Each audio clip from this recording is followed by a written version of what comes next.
नमस्कार, जय हिंद। मैं मोहन पाठक और तत्काल प्रभाव से इस प्रकार से मुझे वीडियो बनाना पड़ रहा है और आप लोगों के बीच में आना पड़ रहा है। जब मैं आप लोगों के बीच में आया हूं तो इसका मतलब कि कुछ बड़ा हुआ है।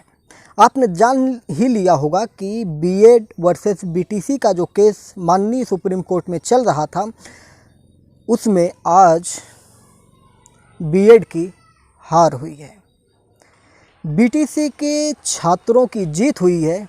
और ये कहीं ना कहीं देखा जाएगा तो बीटीसी करने वालों के लिए बहुत बड़ी राहत हुई है। और राहत की बात इसलिए मैं कर रहा हूँ क्योंकि बीटीसी जो होता है केवल और केवल प्राथमिक विद्यालय के लिए होता है। सबसे पहले मैं आपको बीटीसी का पूरा नाम बताना चाहूँगा, बेसिक टीचर सर्टिफिकेट। इसी का बदला हुआ नाम आया हुआ है, डीएलएड करके है, तो हम डीएलएड ना करके बीटीसी ही कहते हैं।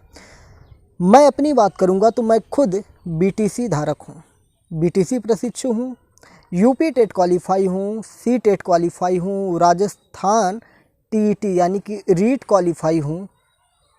और हम लोग बीएड से बहुत ही ज़्यादा आहत से परेशान थे और मैं खुलकर हमेशा बीएड के साथ खड़ा रहा क्योंकि मैं चाहता था कि देश में योग्य शिक्षक आएँ। अगर बीएड के थ्रू आ रहे हैं तो बीएड के थ्रू आएँ। हमें भी नौकरी चाहिए, लेकिन हम कभी देश से समझौता नहीं करते हैं कि देश की शिक्षा व्यवस्था में अगर सुधार करने के लिए एनसीईआरटी या एनसीटीई के द्वारा, केंद्र सरकार के द्वारा बीएड को प्राथमिक में डाला गया था, तो हमने कभी विरोध नहीं किया था। इसलिए नहीं किया था कि ठीक है, चलिए बीएड वाले हैं, उनकी ट्रेनिंग जो होती है थोड़ी हायर होती है, वो बड़े क्लासों के लिए जैसे 6 to 8, 9, 10, 12 तक के जो एग्ज़ाम होते हैं, नेट जेआरएफ जो आता है उसके थ्रू जो एग्ज़ाम होते हैं, सारे एग्ज़ाम में वो क्वालिफाई होते हैं, उसमें बैठने का मौका मिलता है। लेकिन बीटीसी वाले केवल और केवल प्राथमिक विद्यालय के लिए एलिजिबल होते हैं। और उत्तर प्रदेश सरकार ने एक बार ये बोला था कि एडेड विद्यालयों में भी इनको बीटीसी वालों को लिया जाएगा। लेकिन साथियों, ये बताइए कि एडेड विद्यालय कितने हैं और कितनी सीट आती है? 500, 1000, 1500। एक सीट भी, एक एग्ज़ाम भी हुआ था और उस एग्ज़ाम में क्या हुआ, आज तक रिजल्ट नहीं आया। और मुझे जहाँ तक जानकारी है कि वो वैकेंसी आप ख़त्म ही समझिए, क्योंकि उसका रिजल्ट अब कभी आने वाला भी नहीं है। तो इस प्रकार से साथियों, बीटीसी के लोगों के लिए बहुत ही बड़ी राहत मिली हुई है और इसके लिए हम सुप्रीम कोर्ट का दिल से धन्यवाद करेंगे, क्योंकि हम लोगों के लिए बहुत ही बड़ी राहत है। बीएड वालों को झटका लगा है, बहुत बड़ा झटका लगा है। उन गरीब बच्चों को झटका लगा है जिन्होंने गजट पढ़ के बीएड कर लिया था। गजट का मतलब जिसमें ये कहा गया था कि बीएड के लोगों को प्राथमिक विद्यालय में शामिल किया जाता है। और उसी के हिसाब से अभी देखिए बिहार में फॉर्म भी डाला गया है, बीएड वालों ने फॉर्म भी भरा है प्राथमिक विद्यालय में, जहाँ पे 80,000 सीटें आई हैं। साथ ही साथ हम बात करेंगे उत्तर प्रदेश में नौकरी कर रहे हैं 69,500 वाले में, और भी कई राज्यों में इनको मौका मिला है। हम बात करेंगे केवीएस में बीएड वालों ने एग्ज़ाम दे रखा है, DSSB में वो लोग तैयारी कर रहे थे। तो इस प्रकार से बीएड को बहुत ही बड़ा झटका मिला है उन छात्रों को जिन छात्रों ने केवल ये समझ के बीएड किया कि प्राथमिक में भी हम हो जाएंगे और जूनियर में भी हो जाएंगे। लेकिन कहा जाता है ना कि दो नाव पे चढ़ना ... ये गाँव में कहावत है, समझ लीजिए। तो दो नाव पे आप लोग चढ़े थे और आपका खेल ख़त्म हो गया है। अब आपको हायर एजुकेशन की तैयारी करनी होगी और प्राथमिक के लिए हमारे जैसे तमाम लाखों छात्र जिन्होंने बीटीसी किया था, हम भी चाहते तो बीएड कर लिए होते। और बीएड करने में पैसा भी कम लगता है, ना स्कूल जाना होता है ना कुछ करना होता है। उत्तर प्रदेश में सबको पता है कि बीएड कैसे किया जाता है।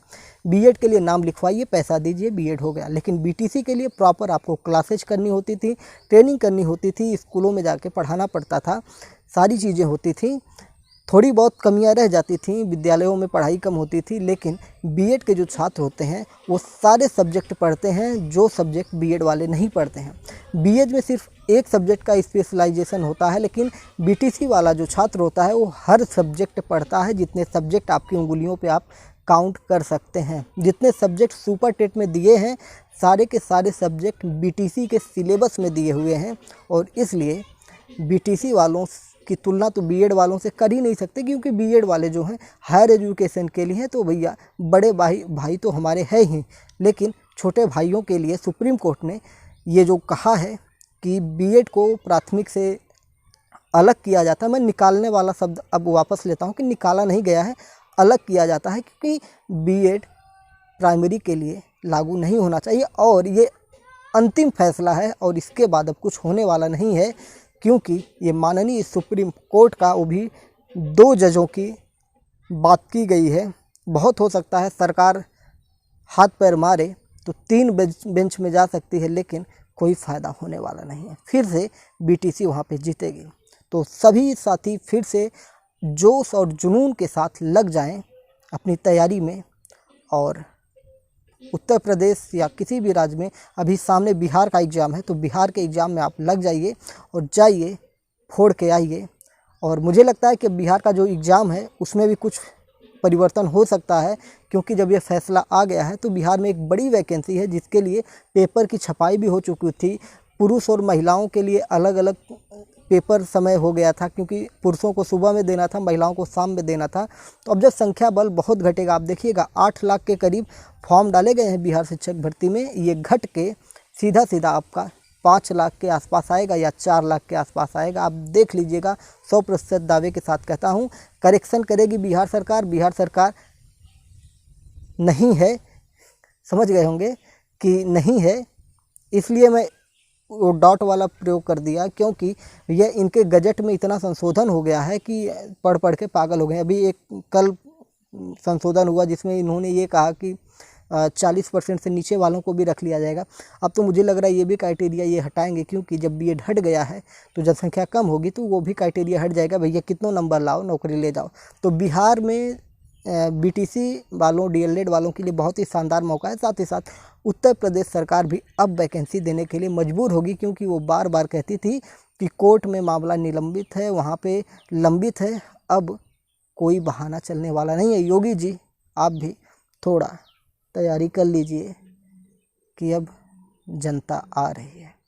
उम्मीद है कि बीएड वालों को दुख तो है, क्या कर सकते हैं भाई, कोर्ट का आदेश है। कोर्ट के पहले सरकार ने बोला था तो बीटीसी वाले दुखी थे, आपको नौकरी भी मिली है, आप लोग नौकरी भी कर रहे हैं, फिर भी बीएड वालों के लिए अच्छा है। शुभकामनाएं बीएड वालों को, सॉरी बीटीसी वालों को। हम भी अंदर से बहुत ज़्यादा फूले नहीं समा रहे हैं, क्योंकि हमारे लिए बहुत ही बड़ी राहत है। हम तो उम्मीद छोड़ ही चुके थे कि हम लोगों का कुछ होने वाला है। तो खैर चलिए, फिर से लग जाइए अपनी जुनून के साथ।